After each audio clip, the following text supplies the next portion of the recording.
Cuando pasó el día de reposo, María Magdalena, María la madre de Jacobo y Salomé compraron especies aromáticas para ir a ungirle. Y muy de mañana, el primer día de la semana, vinieron al sepulcro, ya salido el sol. Pero decían entre sí, ¿quién nos removerá la piedra de la entrada del sepulcro? Pero cuando miraron, vieron removida la piedra, la cual era muy grande, y cuando entraron en el sepulcro, vieron a un joven sentado al lado derecho, cubierto de larga ropa blanca, y se espantaron. Mas él les dijo, no se asusten, buscan a Jesús, Nazareno, el que fue crucificado, ha resucitado, no está aquí. Mirad el lugar donde le pusieron, pero id, decid a sus discípulos y a Pedro que él va delante de vosotros a Galilea, y allí le veréis como se los dijo. Y ellas fueron huyendo del sepulcro, porque les había tomado temblor y espanto, y no decían nada a nadie porque tenían miedo. Hay varias cosas interesantes de este pasaje bíblico, el cual quiero compartir con ustedes. Número uno, habla de Jesús. ¿A quién buscan? A Jesús, el Nazareno, el que fue crucificado, ha resucitado. Es la buena noticia de la resurrección de Cristo. Hay personas que aún siguen creyendo en Jesús como el Cristo crucificado y tienen imágenes de Cristo crucificado. Eh, Sin embargo, el ángel le dice a estas mujeres, buscan a Jesús el Nazareno, el que fue crucificado en tiempo pasado. Él ha resucitado. Nuestro Dios y Salvador Jesucristo ha resucitado. Y es un Dios vivo, es parte de la deidad y se levantó de entre los muertos. Él ha resucitado. Así que, querido amigo, que me oye, es necesario que entiendas que Jesús no sigue crucificado, sino que resucitó. En el versículo final, el ángel le dice a las mujeres, vayan y díganle a los discípulos y a Pedro que Jesús no solo resucitó, sino que va delante de ustedes a Galilea. Allí le verán como Él se los había prometido. Ellas se fueron huyendo de espanto, ¿no? Tenían mucho miedo y no decían nada, pero cuando tuvieron la oportunidad de hablar con los discípulos y de contarles lo que había sucedido, ellos no creyeron, no creyeron, a pesar de que Jesús les había dicho varias veces que Él iba a resucitar de entre los muertos, que luego de 3 días en la tumba, Él iba a levantarse. Habló de la destrucción del templo, dice, en 3 días yo lo reconstruyo, y hablaba de sí mismo, de su cuerpo, de la resurrección. Habló de la señal de Jonás, pero sus discípulos, los apóstoles, nunca entendieron. Así que en el versículo 10 dice, yendo ella, hablando de María Magdalena, lo hizo saber a los que habían estado con él, que estaban tristes y llorando. Y ellos, cuando oyeron que él vivía y que había sido visto por ellas, no lo creyeron.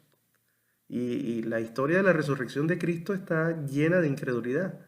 No sé si usted ha leído El Camino de Maús en el libro de Lucas.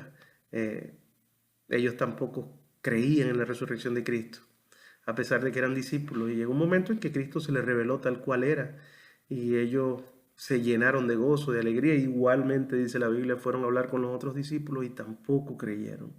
Entonces María le comenta esto a los discípulos, ellos no creen, ellos están tristes porque ellos ven al que creían que era su Salvador como muerto, no creían, a pesar de que Él lo había prometido, no creían en esto de la resurrección, de la resurrección de Cristo.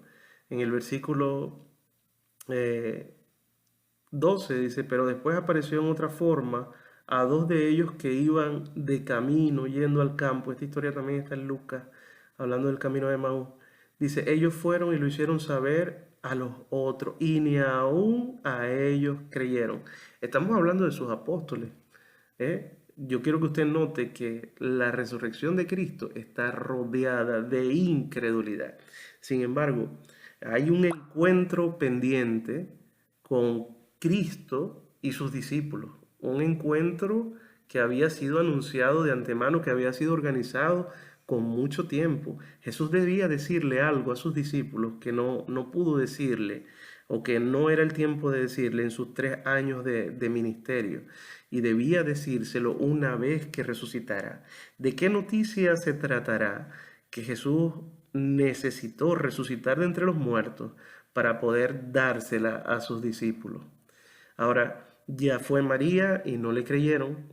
Ellos mismos no lo creían. Si usted lee la historia de la resurrección de Cristo y su pasión en el libro de Juan, usted notará que Pedro se volvió a ir a pescar y los discípulos, algunos discípulos se fueron con él.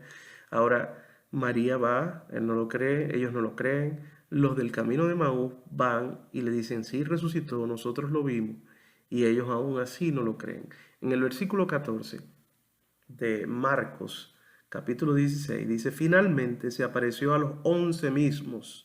Estaban ellos sentados a la mesa y le reprochó su incredulidad y la dureza de su corazón porque no habían creído a los que le habían visto resucitado. ¿Usted nota lo que está diciendo Jesús? Jesús luego de su resurrección comienza a reprochar la incredulidad de ellos. Y la incredulidad no es más que la evidencia de que el corazón está duro, de que hay una dureza en el corazón. Jesús le reprocha porque no habían creído en lo que lo habían visto resucitado. ¿Cuántas personas no hay así, incluso dentro de la misma iglesia, con el corazón duro y lleno de incredulidad? Gente en el mundo, gente que no pertenece a la fe de Cristo y al anunciarle la buena noticia la rechazan porque carecen de fe y tienen el corazón duro. Pero sin fe, dice la Biblia, es imposible agradar a Dios porque es necesario que el que se le acerca a Él crea que Él es, que hay, que existe y que es recompensador de todos los que le buscan. Sin fe no podemos agradar a Dios, sin fe no podemos llegar hasta Dios.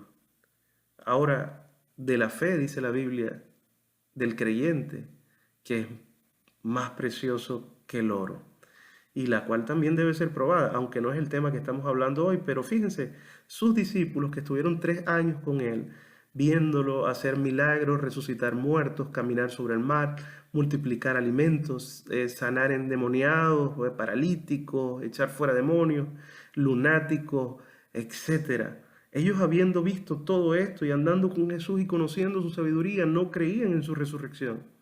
Ahora, cuando Jesús se aparece finalmente a ellos, están todos en la mesa y Jesús les reprocha su incredulidad y la dureza que ellos habían tenido. Entonces les dice, vayan por el mundo. Y esta es la buena noticia. Esta es la noticia o este es el mandato que Jesús debe darle, pero debió esperar haber resucitado. No lo pudo haber hecho en los 3 años de ministerio, sino que tuvo que esperar resucitar. Le dijo, vayan por el mundo, versículo 15. Vayan por todo el mundo y prediquen el evangelio a toda criatura. El que creyere y fuere bautizado será salvo, mas el que no creyere será condenado. Cabe destacar que la palabra evangelio significa buena noticia. ¿Y cuál es la buena noticia? Debería uno preguntarse. Pues la buena noticia es que Jesús resucitó de los muertos. La buena noticia es que Él murió por ti, que fue sepultado y que al tercer día resucitó con poder y gloria. Y Jesús demanda de sus discípulos que vayan al mundo y prediquen la buena noticia de salvación. Así dice Romanos 1:16, porque no me avergüenzo del evangelio, pues es poder de Dios para salvación a todo aquel que cree, al judío primeramente y también al griego.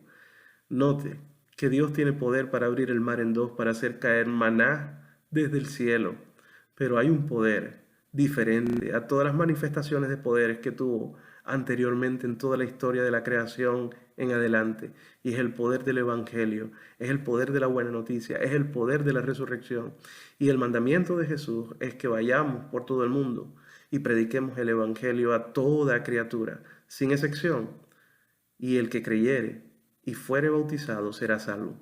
Note que no dice el que levante su mano sea salvo, no dice el que repite esta oración de fe será salvo, no dice absolutamente nada de lo que predican algunos grupos religiosos modernos, sino que dice el que creyere y fuere bautizado será salvo. Esta misma idea la repite el apóstol Pedro en Hechos 2:38, cuando le dicen, varones hermanos, ¿qué haremos? Él les dijo, arrepiéntanse y bautícense para el perdón de sus pecados y recibiréis el don del Espíritu Santo. Hay maravillosas promesas, hermosas promesas en el Evangelio de Jesús. Entre ellas la salvación, el perdón de los pecados y el Espíritu Santo. Dios te bendiga, amado hermano.